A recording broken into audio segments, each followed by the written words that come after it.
Shalom and good evening. Once again, welcome to City Tabernacle's weekly Bible study series on insights into the name of God. Shalom மாலை வாழ்த்துக்கள் உங்கள் அனைவருக்கும் மறுபடியுமாக தேவன் நாமத்தை குறித்து நுணுக்கங்களை குறித்து நாம் படிக்க போகிறது குறித்து நம்ம வருகிற வரவேற்கிறோம். Now, the name we are looking at in this study, let us know that we have a God who is with us no matter where we go and will take care of us no matter what we face. நாம் இன்றைக்கு படிக்க போகிறது இந்த பெயரானது இது என்ன நமக்கு வெளிப்படுத்தும் என்று சொன்னா, நமக்கு எப்படிப்பட்ட ஒரு தேவன் இருக்கிறான்னு சொன்னா, நாம் எங்கு சென்றாலும், நாம் எங்கு எப்படி இருந்தாலும், நாம் எதை சந்தித்தாலும் நம்மளை பராமரிக்கிற தேவன் என்று சொல்லி நாம் பார்க்க போகிறோம். So today we are going to learn about another significant name of God, and that is Yahweh Rohi, means God our shepherd. அதனால் இன்றைக்கு இன்னொரு அடையாளபூர்வமாக அவருடைய தனித்துவத்தை காண்பிக்கிற ஒரு பெயரை நாம் கற்றுக்கொள்ள போகிறோம். அதுதான் யாவே ரோயி, கர்த்தர் என் மேய்ப்பராய் இருக்கிறார். We can actually call it Yahweh Rohi, Yahweh Roy, Yahweh Rohai. So today I'm going to stick to Yahweh Rohi. யாவே ரோஹி என்று சொல்லுவார்கள், யாவே ரோய் என்று சொல்லுவார்கள், ரோஹா என்று சொல்லுவார்கள். ஆனாலும் இன்றைக்கு நான் உங்களுக்கு கற்றுத்தரும் பொழுது யாவே ரோவி என்று சொல்லி அந்த இதுல நான் கற்றுத்தர போகிறேன். I'm sure that we have heard title God our shepherd many times.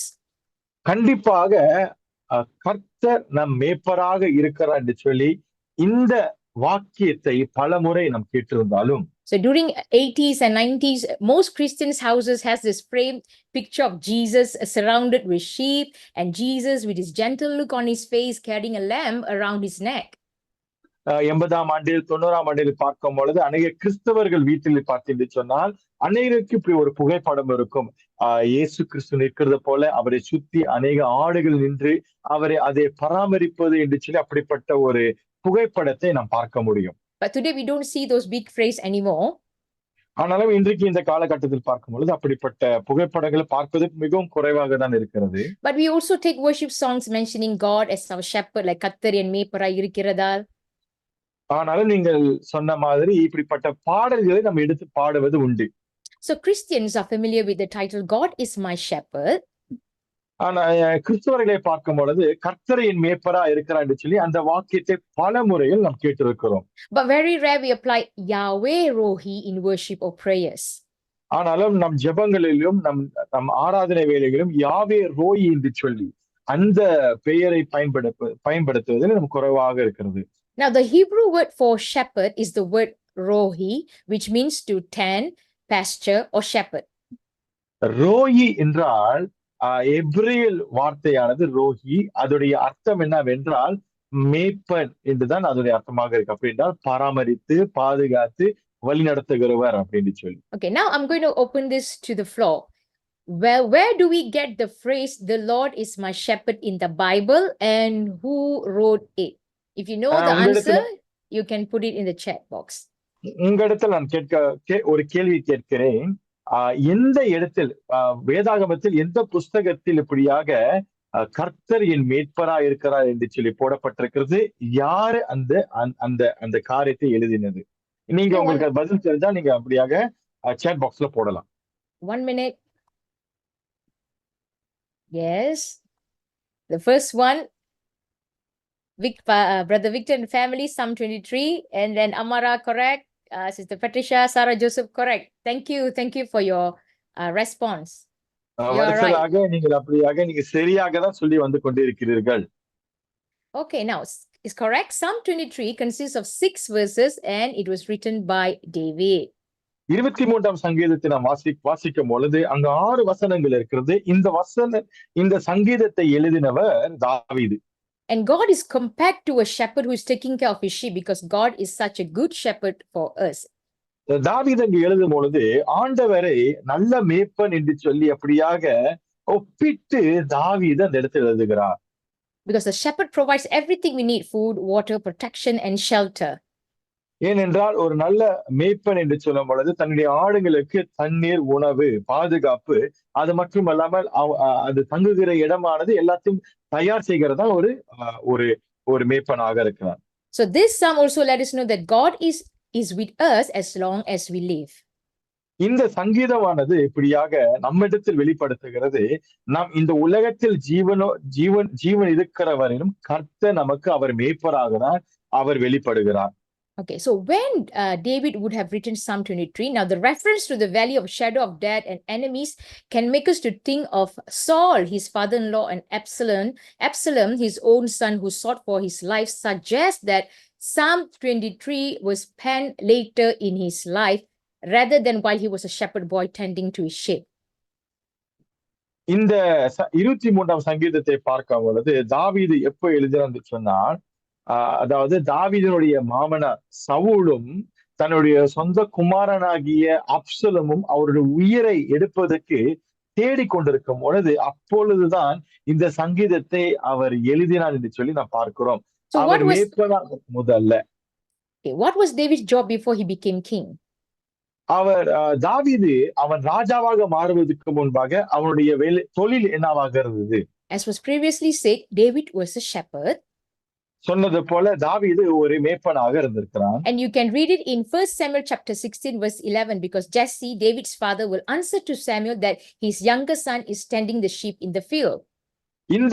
இந்த வசனத்தை நீங்க 1 சாமுவேல் 16ஆவது அதிகாரம் 11ஆம் வசனத்தில் வாசிக்க முடியும். என்னவென்றால் தாவீதுடைய தகப்பனிப்படியாக சாமுவேலை பார்த்து சொல்லுவார், எனக்கு இன்னொரு ஒரு மகன் இருக்கிறான், அவன் ஆடுகளை மேய்த்து கொண்டிருக்கிறான் என்று சொல்லி சொல்லுவார். Now, while David was a shepherd, did he understand that it was his duty as a shepherd to protect his sheep? தாவீது அவன் ஆடுகளை மேய்த்துக் கொண்டிருக்கும் பொழுது அவனுடைய வேலையை, தன்னுடைய பணி என்னவென்று அவன் புரிந்து கொண்டானா?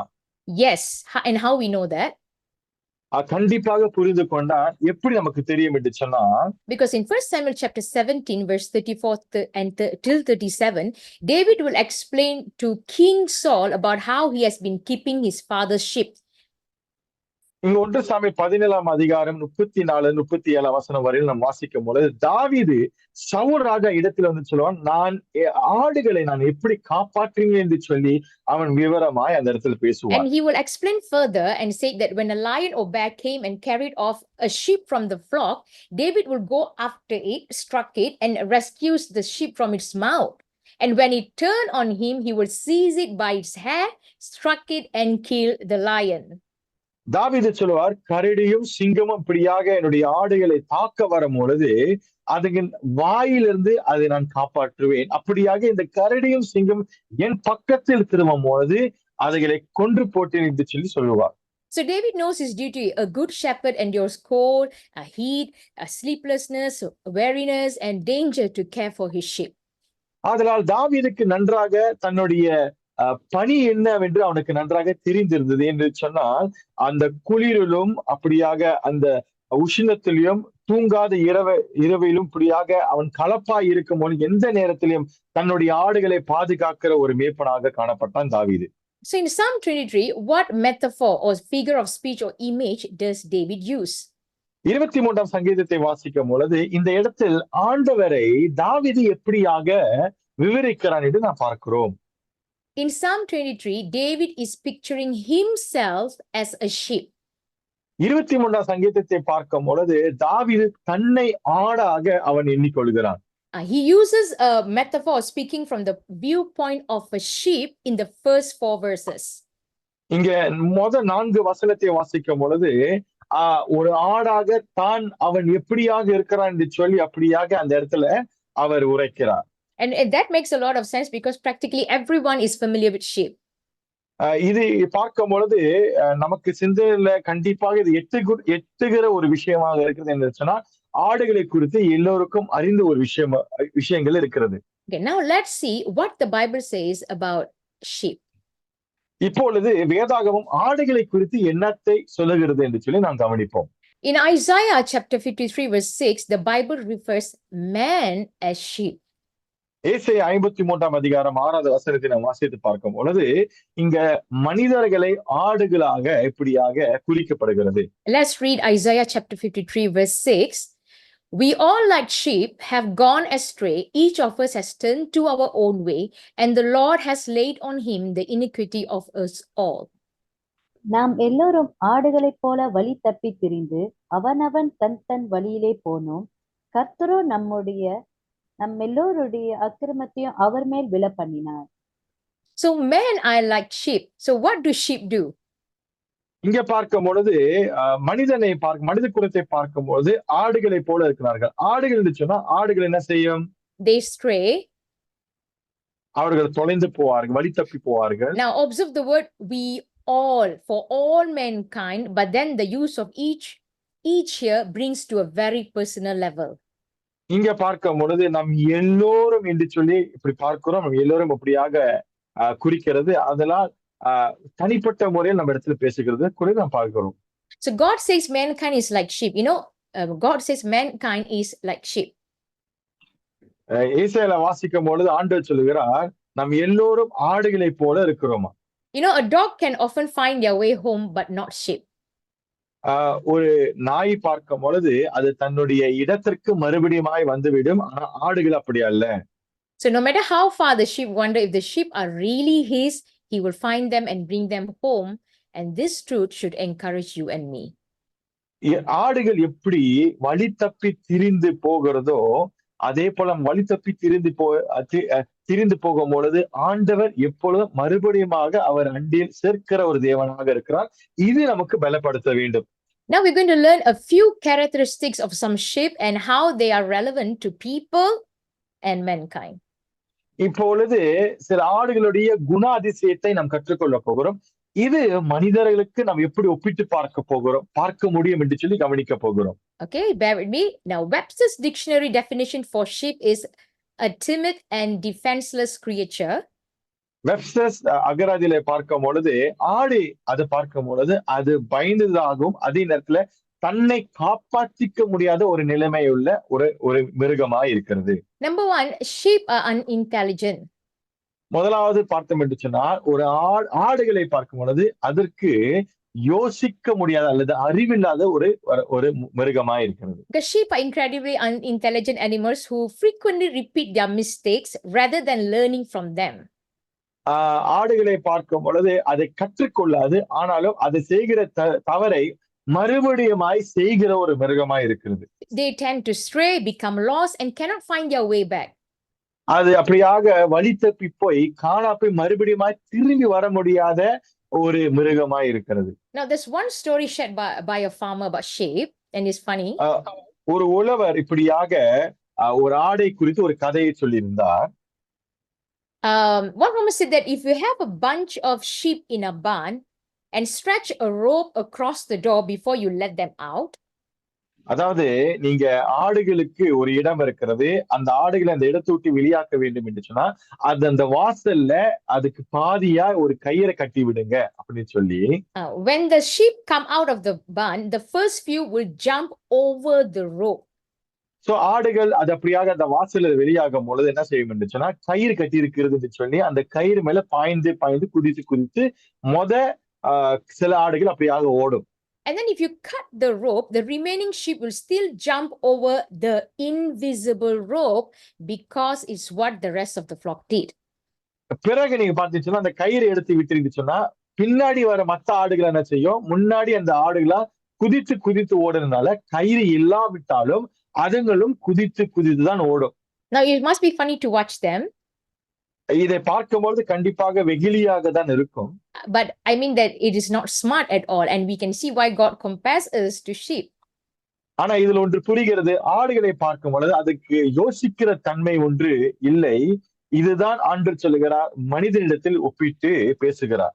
So how it relates to us? நம்மை ஒப்பிட்டு பார்க்கிறான்னு சொல்லும் பொழுது நமக்கு அது எப்படி சம்பந்தப்பட்டிருக்கிறது? How many times do we follow someone who is leading us in the wrong direction or acting foolishly? எத்தனை முறை இப்படியாக நாம் வழி தப்பி போயிருக்கிறோம். அது மட்டுமல்லாமல் ஒருத்தர் நம்ம வழி தப்பி காமிக்கும் பொழுது அந்த பாதையை பல முறைகளை நாம் போயிருக்கிறோம். And we see our friends fall off the cliff and we go right along with them into the ravine. அவர் நம் முன்பாக போவர்கள் அவரை கீழே விழுந்தாலும் அவர்களே பின்தொடர்ந்து நாமும் கீழே விழுகிறோம். Or we imitate them because we think it is cool when they are just doing something dumb. அல்லது அவர்களை நாம் பின்தொடர்வோம் என்று சொன்னால் அது அவர்கள் செய்கிறது யோசிக்க முடியாத அல்லது மூலத்தனமான ஒரு காரியமாக இருந்தாலும் அது செய்கிறது நல்லா இருக்கிறது என்று சொல்லி நாமும் செய்ய தொடருவோம். I take an immoral lifestyle which is again God's principle for an instance. உதாரணத்துக்கு நம்முடைய ஒழுக்கமில்லாத வாழ்க்கையை ஒரு உதாரணத்துக்கு எடுத்துக்கொள்வோம். So can you see why God compares us to sheep in the Bible? இப்பொழுது உங்களுக்கு தெரியுதா ஏன் ஆண்டவர் ஆடுகள் இடத்தில் ஒப்பிட்டு பேசுகிறார் என்று சொல்லி? Okay. Secondly, sheep are defenseless. இரண்டாவது பார்த்தீங்கன்னு சொன்னால் ஆடுகள் தன்னை அதை காப்பாற்றிக்க தெரியாது. One of the most interesting characteristic of sheep in the Bible is that they cannot defend themselves very well. வேதாகமத்தில் ஆடுகளை குறித்து பேசும் பொழுது ஆடுகளுக்கு தன்னை எப்படி காப்பாற்றிக்கணும் என்று அதுங்களுக்கு தெரியாது. Have you ever seen sheep growl or show their teeth or maybe bark, bite or run fast or shoot quills like porcupines or pull out their claws? No. இங்க இருக்கிறவங்க யாராவது நீங்க ஆடுகளை பார்த்தீங்கன்னா எப்பயாவது உங்களை பார்த்து கர்ச்சிக்கிறதோ அல்லது உங்களை பார்த்து அப்படியாக நாயை போல குலைக்கிறதோ அல்லது வேகமாக ஓடி போகிறதோ அந்த மாதிரி ஆடுகளை அப்படி இருக்கிறது நீங்க பார்த்திருக்கீங்களா? No. So when sheep are frightened by noise such as running water, they will run away together, but hopefully in the right direction. அதாவது ஆடுகள் ஒன்றாக ஓடும் பொழுது இதுங்களும் கூட சேர்ந்து ஓடுங்க, ஆனா அது சரியான ஒரு பாதையா இருக்குமா என்று தெரியாம ஓடுங்க. So as a whole group they have some kind of protection, whereas individually they are defenseless. ஆனால நீங்க அது ஒரு குழுவாக ஓடும் பொழுது கூட்டமாக ஓடும் பொழுது அதுங்க அப்படியாக பாதுகாப்பா ஓடும் ஒருவேளை, ஆனால தனி ஆடா நிற்கும் பொழுது தன்னை காப்பாற்றிக்க தெரிய முடியாத ஒரு மிருகமாக இருக்கும். Another one, sheep kick. A female sheep is especially prone to kicking if she is protecting her young. இன்னொன்று பார்த்தீங்கன்னு சொன்னால் ஆடுகள் அதுகளை உதைக்கும். அதை அது ஏன் உதைக்கும் என்று சொன்னால் தன்னுடைய குட்டி செம்பறி ஆடை அப்படியாக பாதுகாப்பதற்கு மற்றது ஏதாவது வந்துச்சுன்னா அதை உதைக்கும். So other than these two defense methods, sheep are just waiting to be eaten by a wolf if they don't stick together. இந்த ரெண்டு காரியத்தை தவிர்த்து மற்ற நேரத்தெல்லாம் பார்க்கும் பொழுது அதை அடிச்சு சாப்பிடுறதுக்கு அது தயாராக இருக்கும். So how it relates to us? எப்படி நமக்கு சம்பந்தமாக இருக்கும்? We are much the same way. We can kick a little and run, but we are defenseless mostly. நாமும் அப்படிதான். சில நேரத்துல கொஞ்சமாக நாமும் அப்படியாக நம்மை காப்பாற்றிக்க முடியும். ஆனா நீங்க முழுமையா எடுத்து பார்த்தீங்கன்னா நாமும் நம்மை காப்பாற்றிக்க முடியாத ஒரு நிலைமையில தான் இருக்கிறோம். God compares us to sheep in the Bible because we need his protection. We need to stick together as fellow Christians. ஏன் ஆண்டவர் இப்படியாக ஆடுகளை ஒரு மனிதனிடத்தில் ஒப்பிட்டு பேசுகிறார் சொன்னா ஒரு மனிதனுக்கு கண்டிப்பாக தேவனுடைய பாதுகாப்பு தேவை. அது மட்டுமல்லாமல் நாம் சபையாக ஒன்று கூடி வரும் பொழுது அந்த இடத்துல ஒரு பாதுகாப்பு உண்டு. So what does Jesus say about us comparing to sheep? இயேசு நம்மை குறித்து இந்த ஆடுகளை ஒப்பிட்டு எப்படி பேசுகிறார் என்று நாம் பார்ப்போம். There's a beautiful verse which says Matthew 9:36, when he saw the crowds he had compassion for them because they were harassed and helpless like sheep without a shepherd. மத்தேயு 9 வாசிங்க சிஸ்டர். மத்தேயு 9 வசனம் 36. அவர் திரளான ஜனங்களை கண்ட பொழுது அவர்கள் மேய்ப்பன் இல்லாத ஆடுகளைப் போல தோய்ந்து போனவர்களும் சிதறப்பட்டவர்களுமாய் இருந்தபடியால் அவர்கள் மேல் மனதுருகி. Amen. Thirdly, sheep can't get up without help. மூன்றாவது இந்த ஆடுகளை பார்த்தீங்கன்னா இந்த ஆடானது அது தவறி தலைகீழாக விழுந்துருச்சுன்னா அது மறுபடியும் எந்திரிக்க முடியாது. Now again this seems funny, but it is very dangerous. இது வெகுளியாக இருந்தாலும் ஆடுகளுக்கு இது ஆபத்து. Sometimes sheep turn over on their back, like a cockroach or turtle, with their legs flailing in the air, its feet lose contact with the ground. சில நேரத்தில் இந்த ஆடுகளை பார்த்து சொன்னா ஒரு கரப்பாம்பூச்சி போல அல்லது ஒரு ஆமையை போல திரும்பி விழுந்துருச்சுன்னா அது மறுபடியும் நிற்க தெரியாது. அது என்ன செய்யும், அப்படியாக மேலாக கால் அடிச்சுக்கிட்டு இருக்கும். It becomes permanently stuck in that position, and the shepherd's term for this is called cast down.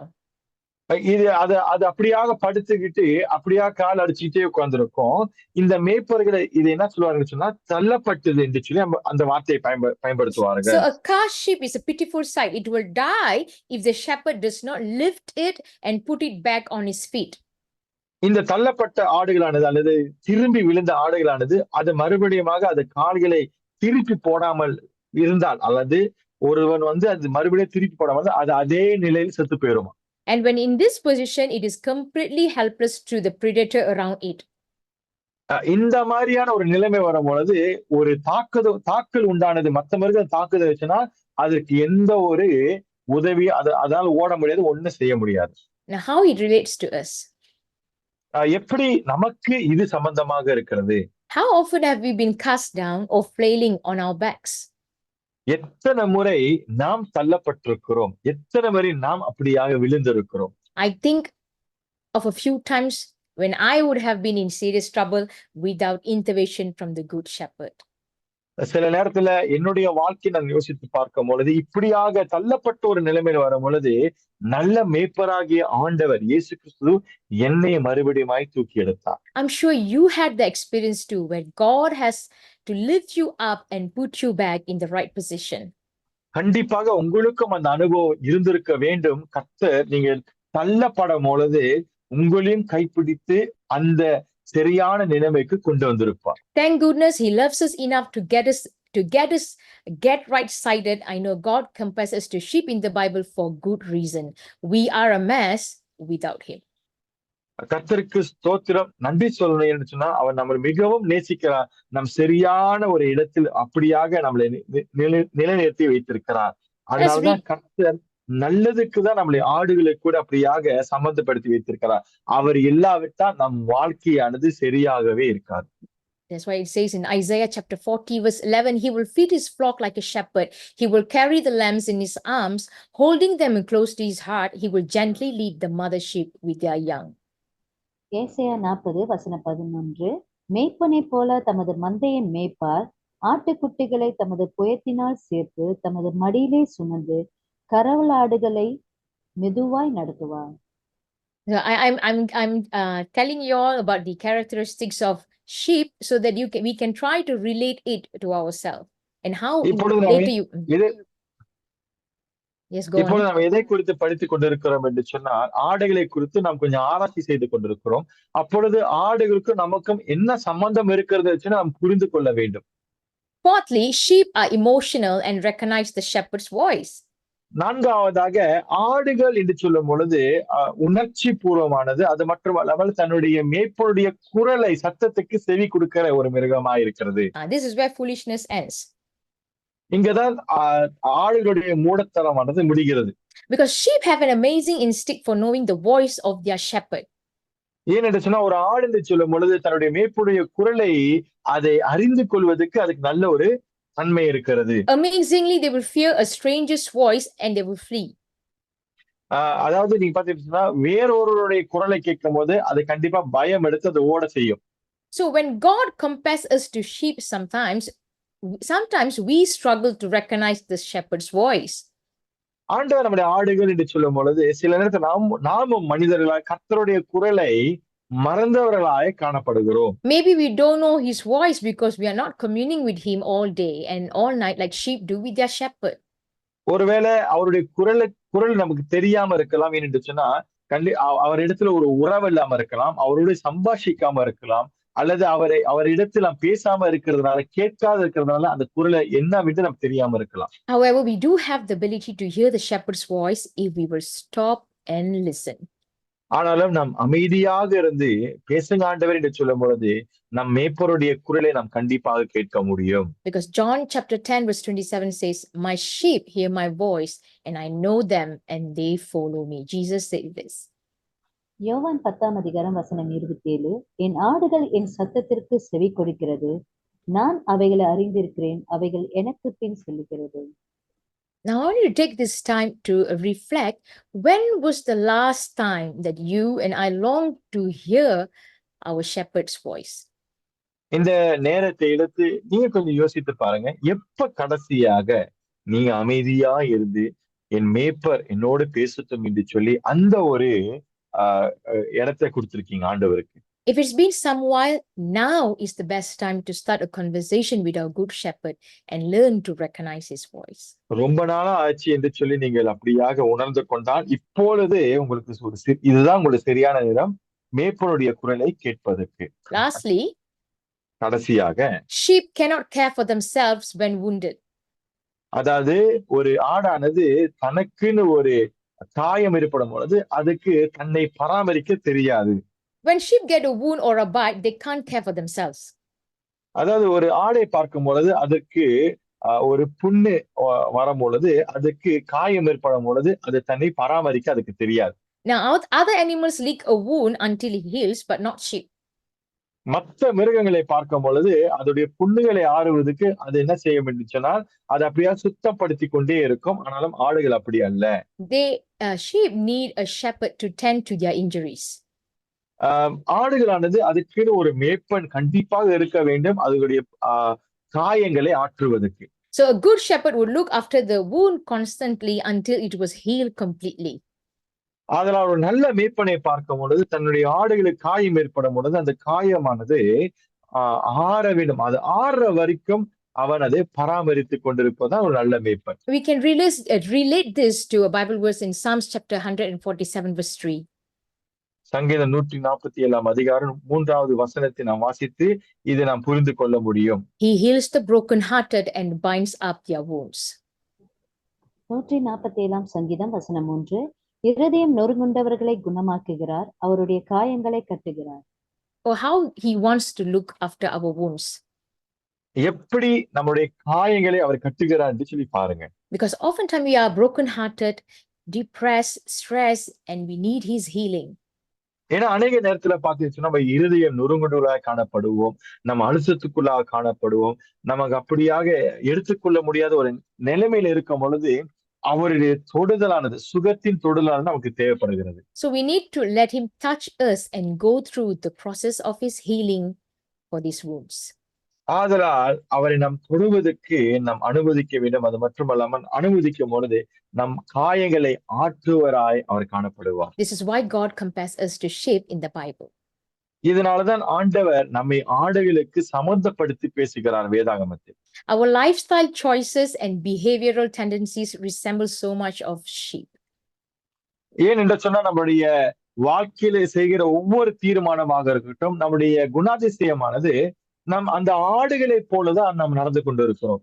In conclusion, முடிவில் sheep depend totally upon their shepherd. ஆடானது முற்றிலுமாய் இப்படியாக தன் மேய்ப்பன் இடத்தில் தான் சார்ந்திருக்க வேண்டும். And sheep need a shepherd. ஆடுக்கு ஒரு மேய்ப்பன் தேவைப்படுகிறது. Sheep need their shepherd's touch daily.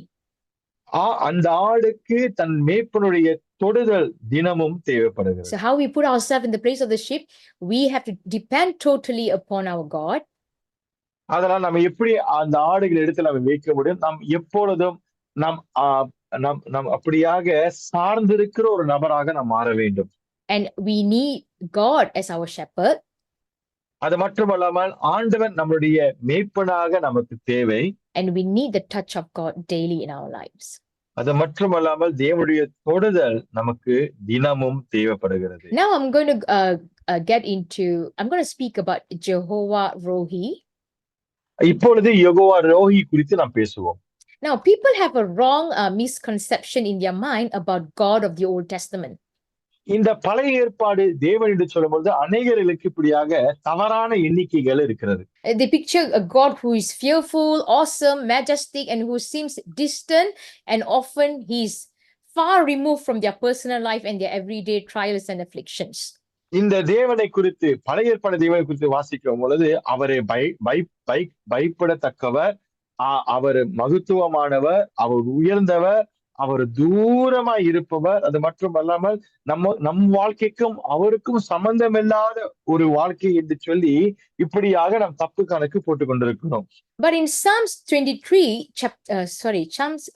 chapter 23 verse 1, which says, "The Lord Yahweh is my shepherd, Rohi, I shall not want," corrected all this misconception about the fearful and distant God. ஆனா சங்கீதம் 23ஆம் அதிகாரம் முதல் வசனத்தை நீங்க வாசிக்கும் போது கர்த்தர் அவர்தான் யாவே என் மேய்ப்பராய் இருக்கிறார், நான் தாழ்ச்சி அடையேன் என்று சொல்லி இந்த வசனத்தை வாசிக்கும் பொழுது அந்த தவறலான புரிதலை அப்படியாக அதை நிராகரிக்கிறது. Because David describes God not as a shepherd or even the shepherd, but as my shepherd, which pictures the personal, intimate concern God has for every aspect of the life of his sheep.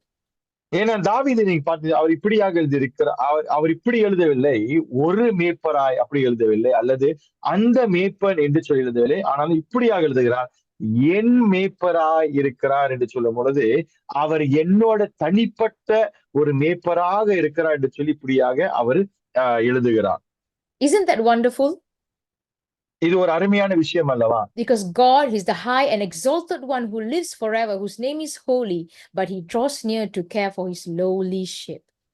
என்று சொன்னா, ஆண்டவர் என்று சொல்லும் பொழுது அவர் உயர்ந்தவர், அவர் மகத்துவமானவர். ஆனாலும் தாழ்மையா இருக்கிற நம்மள அவர் இப்படியாக தன் இடத்தில் சேர்த்து நம்மை பராமரிக்கிறார். That is why millions of people have found comfort in Psalm chapter 23 during hard times, including me and perhaps some of you here. அதனாலதான் நீங்க பாத்தீங்கன்னா, இந்த கஷ்டமான காலகட்டத்தில் அநேக கோடி ஜனங்கள் இந்த சங்கீதம் 23வது வசனத்தை வாசிக்கும் பொழுது அவர்களுக்குள்ளாக ஒரு ஆறுதல் ஏற்படுகிறது. அது என்னையும் உட்பட. So what truth does the name Yahweh Rohi convey? யாவே ரோஹி என்று சொல்லும் பொழுது எப்படிப்பட்ட ஒரு சத்தியத்தை வெளிப்படுத்துகிறது? The Lord is my shepherd, Yahweh Rohi. He's not just a shepherd or Israel's shepherd, but is my own personal shepherd. கர்த்தர் என் மேய்ப்பராக இருக்கிறார் என்று சொல்லும் பொழுது அவர் ஏதோ ஒரு மேய்ப்பராக இருக்கிறார், அல்லது இஸ்ரவேல் தேசத்தின் மேய்ப்பராக இருக்கிறார் அப்படியா மட்டும் இல்லாமல் அவர் என்னுடைய தனிப்பட்ட மேய்ப்பராக இருக்கிறார் என்று சொல்லி இங்க தாவீது எழுதுகிறார். So the Bible presents God as our kind shepherd in many other ways, but the Bible is full of reference to Yahweh Rohi. But let's look into these two verses alone. அதனால் வேதாகமத்தை பார்க்கும் பொழுது நல்ல மேய்ப்பர் என்று சொல்லி கர்த்தரை, ஆண்டவரை அப்படியாக போடப்பட்டிருந்தாலும் அநேக வசனங்கள் உண்டு இப்படியாக யாவே ரோவிக்கு என்று சொல்லி நாம் பார்க்க முடியும். இந்த ரெண்டு வசனத்தை நாம் கவனிக்க முடியும். Okay, how does Isaiah chapter 40 verse 11 portray Yahweh as a shepherd? I'm going to read from NLT version. He will feed his flock like a shepherd. He will carry the lambs in his arms, holding them close to his heart. He will gently lead the mother sheep with their young. ஏசாயா 40 வசனம் 11.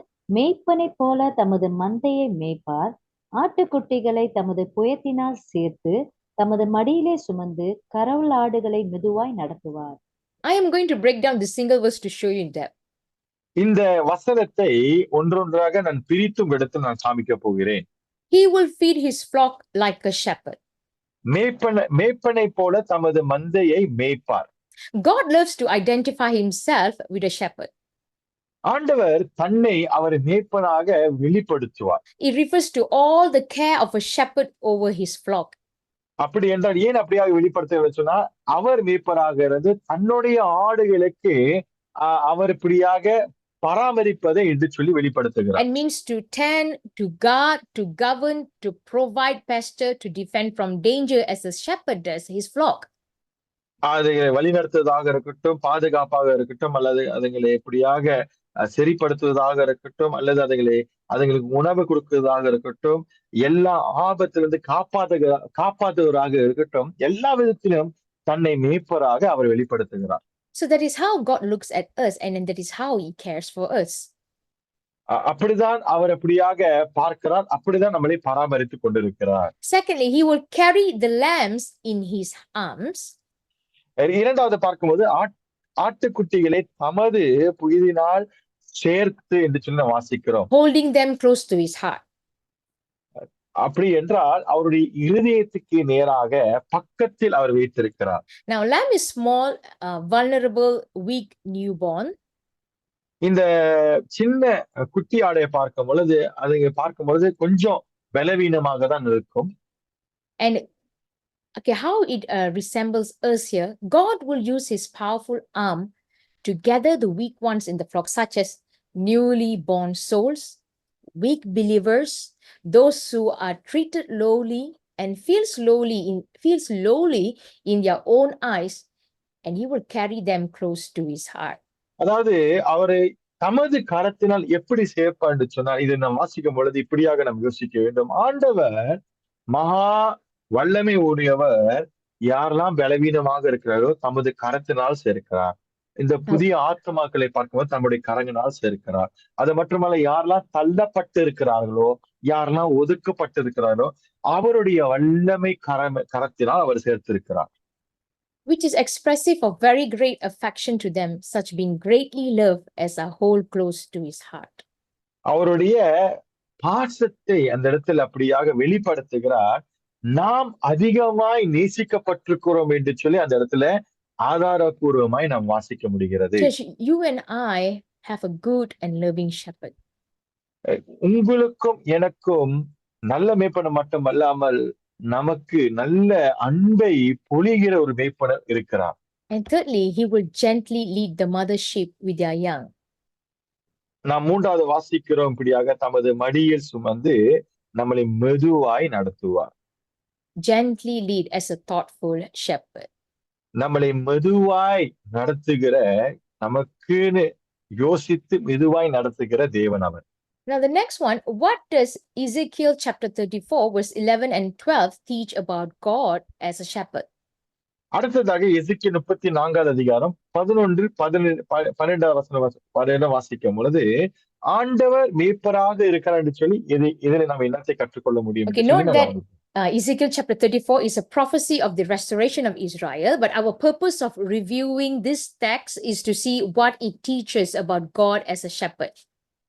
நீங்கள் புரிந்து கொள்ள வேண்டும். 34வது எசேக்கியேல் 34வது அதிகாரத்தை வாசிக்கும் பொழுது ஆண்டவர் இஸ்ரவேல் ஜனத்தை மறுபடியுமாக மீட்டு எடுப்பார் என்று சொல்லிதான் இந்த இடத்துல அவர் தீர்க்க தரிசனமாக இந்த காரியத்தை சொல்லுகிறார். ஆனாலும் நான் என்னத்தை கவனிக்க போகிறேன் என்று சொன்னால், மேய்ப்பராக இருக்கிற அவரை எப்படி எசேக்கியேல் காண்பிக்கிறார் என்று சொல்லி கவனிங்க. Ezekiel chapter 34 verse 11 to 12, for this is what the sovereign Lord says, I myself will search for my sheep and look after them, as a shepherd looks after his scattered flock when he is with them. So will I look after my sheep. I will rescue them from all the places where they were scattered on a day of clouds and darkness. எசேக்கியேல் 34 வசனம் 11, 12. கர்த்தராகிய ஆண்டவர் சொல்லுகிறது என்னவென்றால், இதோ நானே என் ஆடுகளை விசாரித்து அவைகளை தேடி பார்ப்பேன். வசனம் 12. ஒரு மேய்ப்பன் சிதறுண்ட தன் ஆடுகளின் நடுவே இருக்கிற நாளில் தன் மந்தையை தேடிக் கொண்டிருக்கிறது போல, நான் என் ஆடுகளை தேடி மப்பும் மந்தாரமான நாளிலே அவைகள் சிதறுண்டு போன எல்லா இடங்களிலும் இருந்து அவைகளை தப்பி வர பண்ணேன். Amen. Now, when God expressed in the beginning of this word, I myself will search, he is claiming himself as the owner, the lover, the creator, and the great shepherd.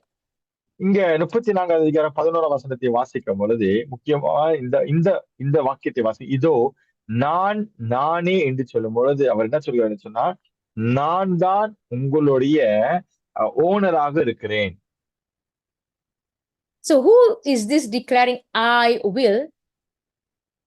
யார் இது சொல்லுகிறார்? இதோ நானே என்று யார் இது சொல்லுகிறார்? Because usually when a man says I will is usually an arrogant statement. But nevertheless, when God declares I will, those same words communicate both sovereign determination and irresistible power. அதாவது மனிதன் நான் என்று சொல்லும் பொழுது தன்னுடைய அதிகாரத்தை நாம் இந்த இடத்துல பார்க்க முடியும். ஆனாலும் இந்த இடத்துல ஆண்டவர் இதோ நானே என்று சொல்லும் பொழுது அவருடைய சர்வாதிகாரத்தை இந்த இடத்துல நாம் கவனிக்க முடிகிறது. அது மட்டுமல்லாமல் அவருடைய அளவில்லாத வல்லமை அந்த இடத்துல நாம் பார்க்க முடிகிறது. So rest assured, church, that when we are lost in our wrong direction, God will go and find us. He will rescue us when we call upon him. அதனால் நமக்குள்ளாக ஒரு நம்பிக்கை பிறக்க வேண்டும். நாம் வழி தப்பி போனாலும் என் ஆண்டவர் அவர் என்னை காப்பாற்றுகிற மேய்ப்பராக இருக்கிறார். நமக்கு எல்லோருக்கும் அந்த நம்பிக்கை இருக்க வேண்டும். So how does Jehovah Rohi, our shepherd, care for his sheep? அதனால யெகோவா ரோஹி நம்முடைய மேய்ப்பர், அவர் தன்னுடைய ஆடுகளுக்கு எப்படி பராமரிக்கிறார்? So based on these verses, he feeds us. His word is our spiritual food. இந்த வசனங்களை நாம் வாசித்து பார்க்கும் பொழுது அவர் நம்மளை எப்படியா போஷிக்கிறார். அவருடைய வசனமானது நமக்கு ஒரு உணவாக இருக்கிறது. He seeks those who go astray. வழி தப்பி போய் இருக்கிறவர்களை தேடி போய் அவர் பிடிக்கிறார். He walks with us through the difficult valleys of life. நம்முடைய பள்ளத்தாக்கில் காலத்தில் இருந்தா கூட அவர் நம்மோடு நடக்கிற ஒரு தேவனாக இருக்கிறார். He restores us spiritually. ஆவிக்குரிய ரீதியில் நம்ம மறுபடியுமாக உற்சாகப்படுத்துகிறவராக இருக்கிறார். He provides all our needs. நம்முடைய தேவைகளை சந்திக்கிற தேவனாக and இருக்கிறார். he protects us from evil. எல்லா தீமைகளிலிருந்தும் நம்மை காக்கிற தேவனாக இருக்கிறார். Now next, அடுத்ததாக Jesus is Jehovah Rohi, இயேசு தான் அந்த யெகோவா ரோஹி. because Jesus said of himself in John chapter 10, 11, 14 and 15, யோவான் 10வது அதிகாரம் 11ஆம் வசனம், 14வது வசனம், 15வது வசனத்தை நீங்க வாசித்து பார்க்கும் I'm பொழுது going to read verse 11. நாம் 11ஆம் வசனத்தை வாசித்து பார்ப்போம். Jesus said, I am the good shepherd. The good shepherd gives his life for the sheep. யோவான் 10ஆம் அதிகாரம் வசனம் 11ம் 16ம் நானே நல்ல மேய்ப்பன் ஆடுகளுக்காக தன் ஜீவனை கொடுக்கிறான். Now Jesus said it so plainly that there could be no mistake what he meant. ஆண்டவர் இந்த இடத்துல தெளிவாக பேசினால் எந்த ஒரு சிக்கலும் இந்த வசனத்தை நாம் காண முடியாது. He fulfills the ideal of shepherd-like care for the people of God as illustrated in the Old Testament and in that culture. இங்க பார்க்கும்போது இயேசு தான் மேய்ப்பன் என்று சொல்லி இந்த இடத்துல பூர்த்தி செய்வதை அல்லது நிறைவேற்றுவதை நாம் கவனிக்க And முடிகிறது. Jesus fulfilled it on the cross. ஆண்டவர் அதை எப்படி நிறைவேற்றினார்? சிலுவையில் நிறைவேற்றினார். Next, verse 14, I am the good shepherd and I know my sheep and my sheep knows me. வசனம் 14 நானே நல்ல மேய்ப்பன் பிதா என்னை அறிந்திருக்கிறது போலவும் நான் பிதாவை அறிந்திருக்கிற போலவும். And verse 15, I lay down my life for the sheep. வசனம் 15 நான் என்னுடையவைகளை அறிந்தும் என்னுடையவைகளால் அறியப்பட்டும் இருக்கிறேன் ஆடுகளுக்காக என் ஜீவனையும் கொடுக்கிறேன். Just I wanted to take this time to thank Jesus, our Jehovah Rohi, who laid down his life for you and I. இந்த நேரத்தை எடுத்து யெகோவா ஆகிய இயேசு கிறிஸ்து நமக்காக போன இந்த பாடுகள் வலிக்கும் சிந்தின ரத்தத்துக்கும் நான் நன்றி செலுத்துவோமாக. Because he didn't just say that he is a good shepherd, but he proves it. அவர் நல்ல மேய்ப்பன் மட்டும் அந்த இடத்துல வாக்கியத்தில் மட்டும் சொல்லாமல் தன் செயலில் நிறைவேற்றினார். So Jesus is the fulfillment of all the Bible says about Jehovah Rohi, our shepherd. ஆதலால் யெகோவா ரோஹி சொல்லப்படுகிற இந்த இடத்தை இயேசு கிறிஸ்து நிறைவேற்றினார் புதிய ஏற்பாடில். He cares for us. நமக்கு அவர் பராமரிக்கிற தேவனாக இருக்கிறார், கரிசனையுள்ள தேவனாக இருக்கிறார். Luke chapter 13 verse 34, if you want to write it down. எழுதிக் கொள்ளுங்கள். லூக்கா 13:34 அதிகாரம். He leads us in paths of peace and righteousness. Matthew chapter 11 verse 28. மத்திய 11ஆம் அதிகாரம் 28வது வசனத்தை வாசிக்கும் பொழுது நம்மை சமாதானத்தின் வழிகளிலும் நம் நீதியிலும் நடத்துகிற தேவனாக இருக்கிறார். He seeks and saves his lost sheep. Luke 19:10.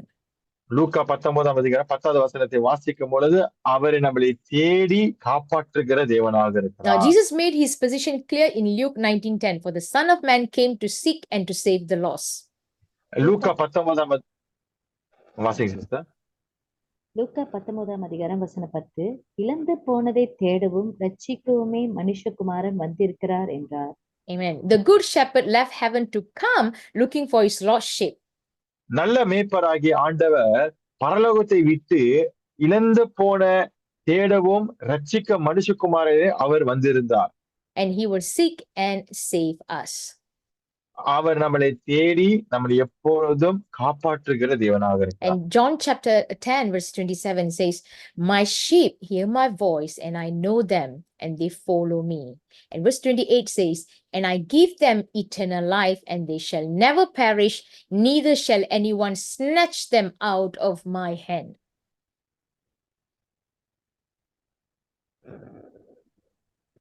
John chapter 10, 27 right?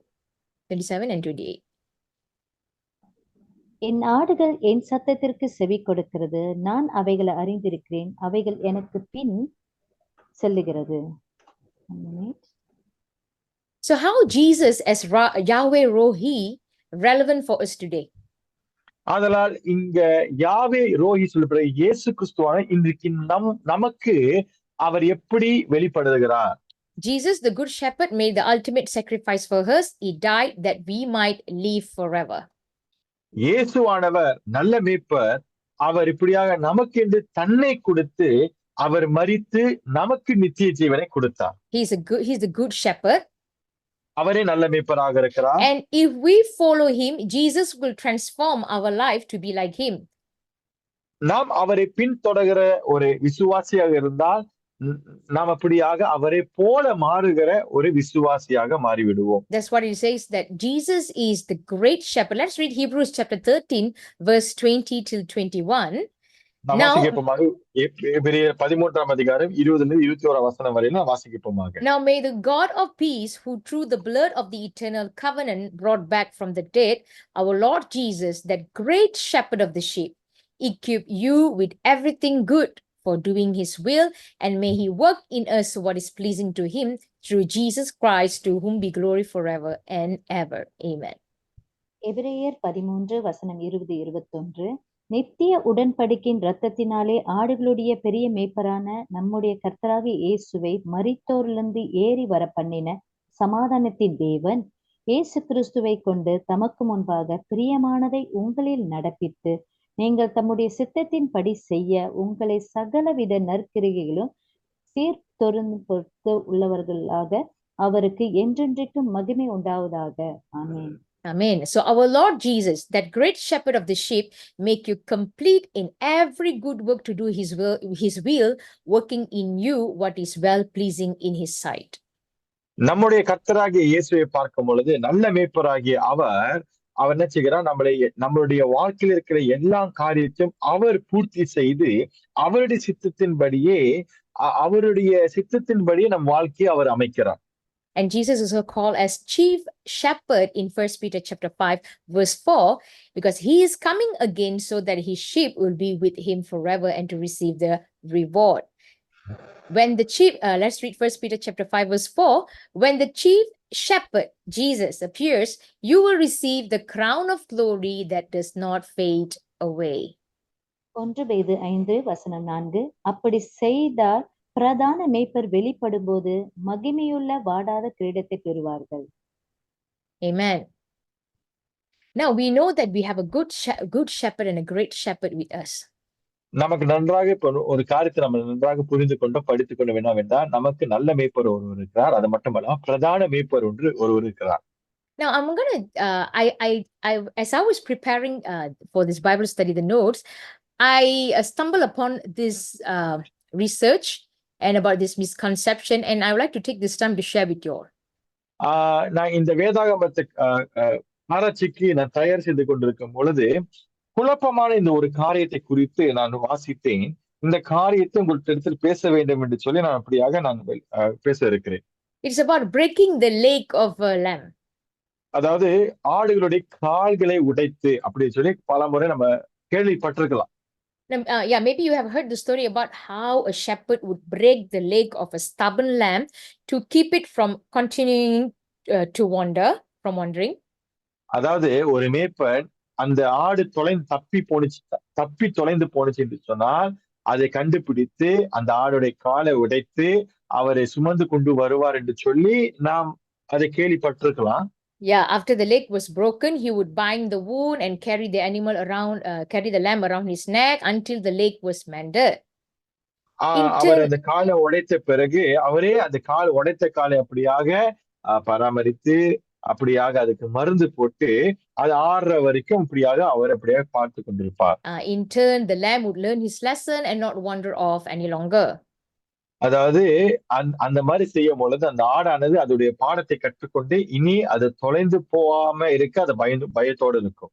So I checked many articles and written articles about this, whether this is true or not. அதனால் இதை குறித்து இது நிஜமா இல்லையே என்று சொல்லி நான் அப்படியாக பல காரியங்களை குறித்து நான் படித்துக் கொண்டிருந்தேன். So let me assure you that it is not true. இதை பார்க்கும் பொழுது நான் கண்டுபிடித்தது என்னவென்றால் இது நிஜம் அல்ல. Although it seems very relevant, we say that this is how God will teach us a lesson, that is how God will break us so that we will never wander away, but actually it is not relevant at all. It is not true. அதாவது இதை கேட்பதற்கு சுவாரஸ்யமாக இருந்தாலும் அல்லது சபையிடத்தில் பேசுவதற்கு நல்ல ஒரு காரியமாக இருந்தாலும் இது நிஜமான ஒரு காரியம் அல்ல, இது நடக்கிற ஒரு காரியம் அல்ல. Because according to the sheep experts at Sheep 101, he said that A shepherd would never break the leg of one of his sheep. அதாவது ஷீப் 101 சொல்லி பாருங்கிற அந்த ஷீப் எக்ஸ்பர்ட் என்ன சொல்லுகிறான்னு சொன்னா, அவர் சொல்லுகிறார், ஒரு மேய்ப்பன் கண்டிப்பாக தன்னுடைய ஆளுடைய காலை உடைப்பதற்கு அவனுக்கு மனசு இருக்காது. The shepherd's job is to only restore his animals and have a healthy flock. அந்த மேய்ப்பனுடைய வேலை என்னவென்றால் அந்த அந்த ஆடை மறுபடியும் கொண்டு வர வேண்டும், சரியாக பராமரிக்க வேண்டும். அது மட்டுமல்லாமல் அதற்கு ஏதாவது காயம் ஏற்பட்டுச்சுன்னா அதை பராமரிக்க வேண்டும். அதுதான் அந்த மேய்ப்பனுடைய வேலை. And why it's not making sense? Because secondly, breaking the leg of a lamb would leave it more vulnerable to predators. ஏன் இது புத்தி கெட்டாத ஒரு விஷயம் என்று சொல்ல வேண்டும் சொன்னா, ஏன்னு சொன்னா, நீங்க அந்த ஆடுடைய காலை உடைச்சிட்டீங்கன்னு சொன்னா, ஏதாவது தாக்க வந்துச்சுன்னா அதுக்கு ஓடுவதற்கு கூட, தப்பிவதற்கு கூட அதுக்கு முடியாது. So it will not be able to keep up with the flock as they move, leaving it even more isolated and vulnerable than அதனால before. கூட்டமா ஓட முடியாது, அதனால அப்படியே தப்பித்து ஓட முடியாது. அதனால் தாக்கு பண்ணுவதற்கு அது ஒரு ஈஸி பிரேயா மாறிவிடும். Now take it for example, would you break your child's leg to keep him from running in the street? உதாரணத்துக்கு நம்ம வச்சு நம்ம பிள்ளைங்களை இப்படியாக ஏதாவது தவறுகளை செய்தா அவருடைய கால்களை உடைச்சி நம்ம உட்கார வைப்போமா? So that's a wrong information. அதனால் இது தவறான ஒரு தகவல் இது. Now church, we can trust Jesus, the good shepherd. சபையே, நாம் இயேசுவை நாம் விசுவாசிக்க முடியும், அவரை நம்ம நம்ப முடியும். அவர்தான் நல்ல மேய்ப்பர். Jesus came to heal the sick, love those who are broken, and bring hope to those who are hopeless.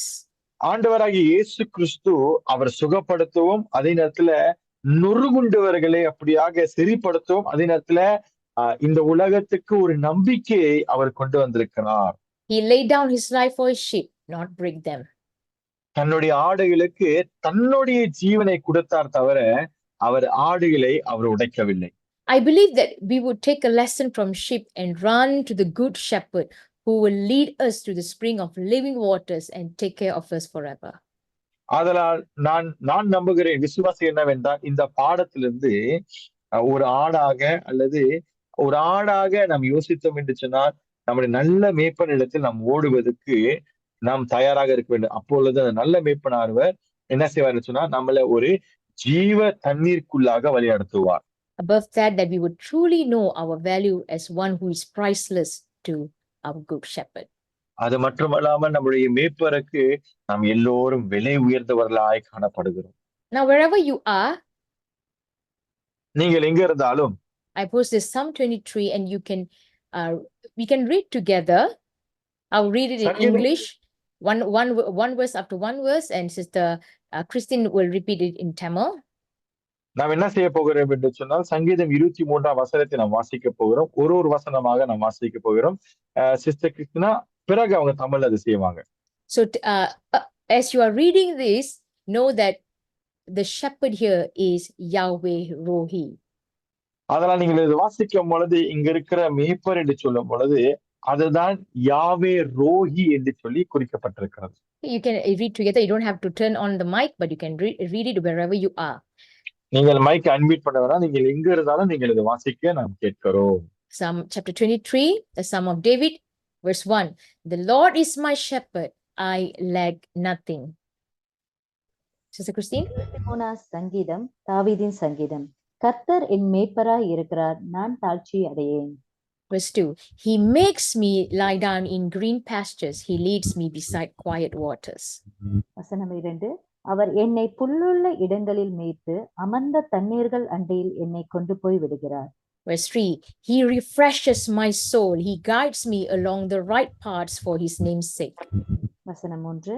அவர் என் ஆத்துமாவை தேற்றி தம்முடைய நாமத்தின் நிமித்தம் என்னை நீதியின் பாதைகளில் நடத்துகிறார்.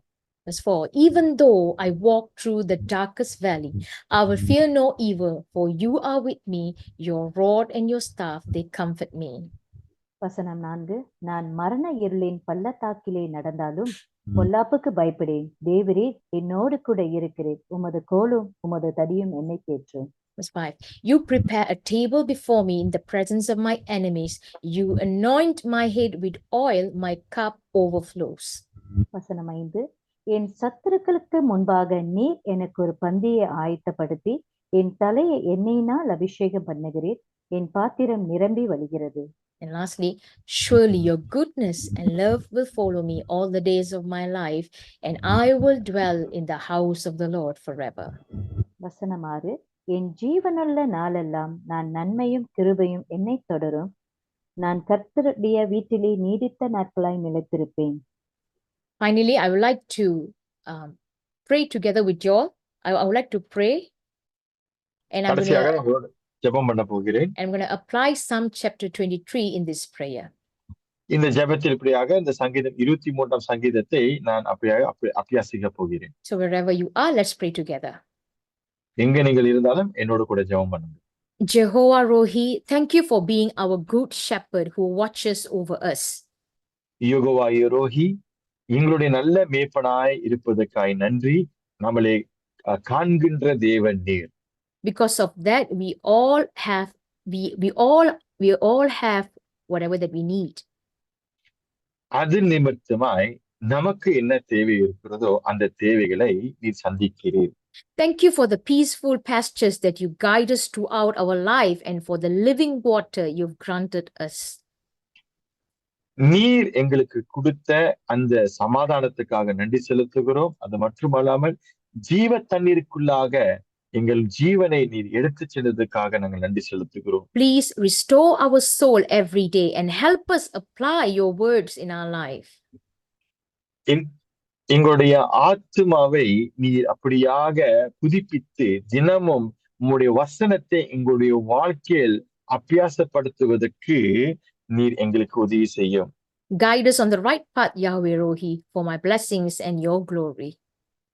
எங்களை ஒரு சரியான பாதைக்குள்ளாக வழிநடத்துங்க யாவே ரோஹி, உம்முடைய ஆசீர்வாதத்துக்கும் உம்முடைய மகிமைக்கும். And even though life has dark times or hardship, we will not fear because Yahweh Rohi is with us.